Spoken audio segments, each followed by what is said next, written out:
every once in a while you have to take on a project that kind of fills the soul a little bit.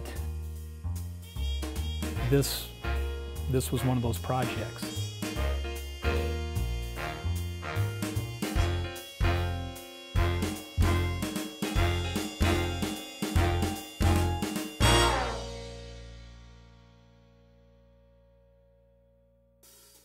It's an exhibit about individual achievement and community achievement.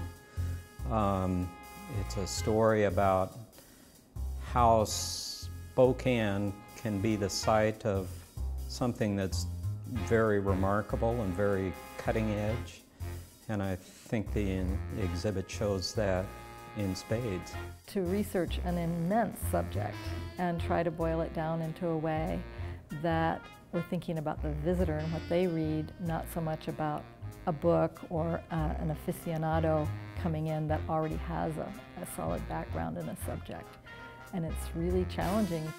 Helveticka is a remarkable group that gets it, and they have, I think, a unique ability to express the ideas in a way that's understandable to the average person on the street. Certainly one of the biggest challenges was, what is the story, what's it look like, what's it feel like, and what form is it going to come in, and then how do we take that and present that to an audience. A good story is all about conflict. It's about conflict, it's about resolution. And when you're talking about an architectural form that was so much a rejection of what had up to that point been accepted as the way things ought to be, you've got conflict. It's a real challenge to write for exhibits. Exhibits are unique, you know, they're not, they're very visual and object-oriented, and the amount of time that people will spend on their feet, you know, reading something is really different than what they'll spend watching a movie or, you know, reading a book. So it's a challenge to put all those pieces together.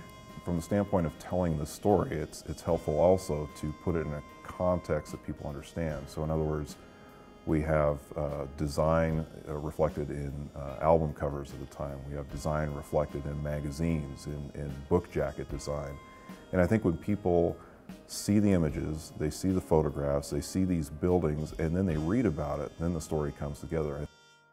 Helveticka put together what could be a fairly arcane and academic exercise into a show that's really engaging and eye-catching. I think the most successful exhibits are ones where all of our partners, ourselves, and the public are learning at the same time, and it's this sense of discovery that I think tends to send everybody off on this exploration together, and that's certainly how this exhibit has felt.